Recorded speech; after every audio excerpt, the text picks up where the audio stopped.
हम सनातनी विवाह क्यों करते हैं। और हमारे यहाँ विवाह ना बहुत तरीके से होता है। विवाह के पहले मंडप, जो मंडप होता है ना, एक्चुअली वो क्या है, यज्ञशाला है। विवाह एक प्रकार का यज्ञ है। सनातन में विवाह क्या है, यज्ञ। इसलिए पति पत्नी हवन कुंड होता है और उसमें आहुतियां डालती हैं। क्या डालती हैं उसमें, पति पत्नी की प्रथम आहुति कहां, मंडप के नीचे तो होती है। तो आपकी गृहस्थी शुरू कहां से हुई थी, यज्ञ करने से। तो आपने विवाह किया क्यों था, यज्ञ के विधान के लिए, कि हम यज्ञ के अधिकारी हो जाए। बिना विवाह के ना स्त्री ना पुरुष आप यज्ञ करने के अधिकारी नहीं होते। इसलिए विवाह किया जाता है कि हमें यज्ञ करने का अधिकार प्राप्त हो। तो हमारी पत्नी हो या हमारा पति हो, वो हमें यज्ञ का अधिकारी बनाते हैं, इसलिए हम विवाह करते हैं। ये पहला कारण है।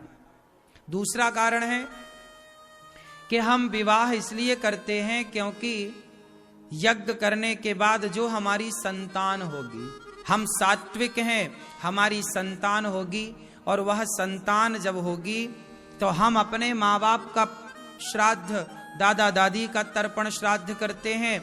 हमारी संतान होगी तो वह आने वाली पीढ़ी श्राद्ध तर्पण संस्कार के द्वारा हम सबका यह जो शास्त्रोक्त कार्य है वह होता चले। समाज में एक अच्छी व्यवस्था बनी रहे, अच्छे बच्चे होंगे तो आने वाली पीढ़ी समाज में अच्छी व्यवस्थाएं करेगी। तो संतान की वृद्धि तो हो, पर कैसी संतान, भेड़िया धसान संतान ना हो। अब बच्चे पैदा हो तो रहे हैं, लेकिन ऐसे बच्चे पैदा हो रहे हैं कि वो अपने माँ बाप का श्राद्ध तक नहीं करते, माँ बाप का तर्पण तक नहीं करते, तर्पण नहीं जानते, श्राद्ध नहीं जानते। तो संतान है तो सही, भरी तो है संतान है, पर कर क्या रहे हैं, 3 काम कर रहे हैं, खा रहे हैं, सो रहे हैं, और वो भी बच्चे पैदा करने में लगे हैं। इससे क्या होगा, कहते ना जननी जने तो भक्त जने, या दाता या सूर, या से तो बंध्या भली काहे गवावे नूर। जन्म दिया ही है मैया तो लायक बच्चों को जन्म देना, नालायक को जन्म दे के करोगी क्या। तुम्हारे बच्चे बुढ़ापे में तुम्हारे को गिलास भर पानी नहीं दे रहे हैं, तो ऐसी औलाद पैदा करने से अच्छा है कि ना पैदा करते। अरे चलो किसी को पानी ना दे, कम से कम तुम्हें तो पानी दे, क्यों, तुम्हारा तो ख्याल रखे, ऐसी तो कम से कम संतान हो। तो संतान ऐसी हो, और ऐसी संतान कब होगी, जब आप प्रॉपर संस्कारवान होंगे। यज्ञ, पत्नी बैठे पति बैठे यज्ञ करे, उस यज्ञ के बाद भगवत चिंतन करते हुए गर्भाधान होना चाहिए। जैसा स्त्री पुरुष की मानसिक स्थिति होती है गर्भाधान के समय, उसी मनस्थिति की संतान पैदा होती।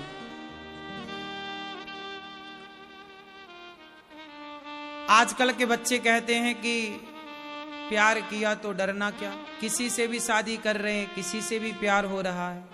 अब तुमने बच्चे पैदा किए, पर तुम्हारा बेटा अंतरजातीय विवाह कर लेता किसी भी लड़की से शादी, और शास्त्र मना करते हैं कि यदि आप ब्राह्मण हैं तो ब्राह्मण कन्या से ही आपका विवाह होगा। यदि आपका विवाह ब्राह्मण हैं आप और ब्राह्मण कन्या से होगा, और जो आपकी संतान होगी उसी से तुम्हारे पितर पानी लेंगे, वरना तुम्हारे पितर पानी नहीं लेंगे।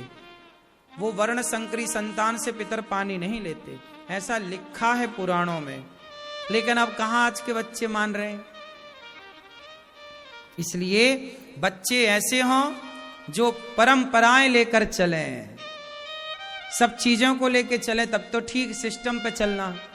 अब मनमाना आचरण करना है तो फिर ऐसी संतान से कोई लाभ ना होगा।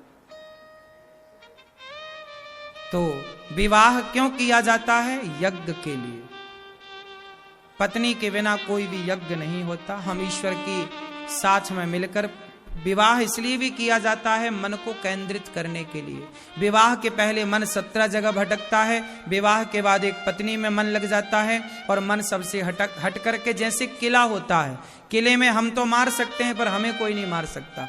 पत्नी के साथ रह करके अपने मन को जीतना होता है, मन को कंट्रोल करना होता है। यदि आपने अपनी पत्नी के संग रहकर अपने मन को जीत लिया तब तो पत्नी का फायदा है। अब पत्नी के होते हुए भी तुम नाना प्रकार की स्त्रियों में मन लगा रहे हो, तब तो पत्नी होने का कोई फायदा नहीं।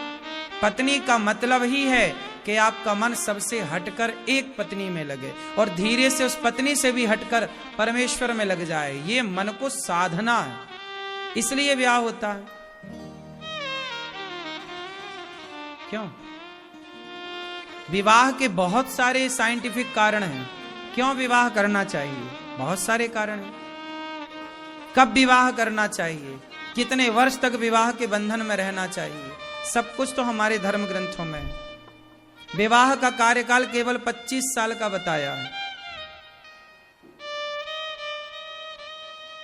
26 साल का भी नहीं है, 25 साल का विवाह का कार्यकाल है कि पत्नी बेटा बेटी का जब बड़े हो जाएं शादी ब्याह कर दो, फिर गृहस्थी में से मन को अब सबसे हटाकर सीधा एक हरि में लगाओ। हेलो दोस्तों, स्वागत है आपको इस चैनल आर के भक्ति पर। तो दोस्तों कैसे हैं आप लोग? आशा करता हूँ ठीक ही होंगे।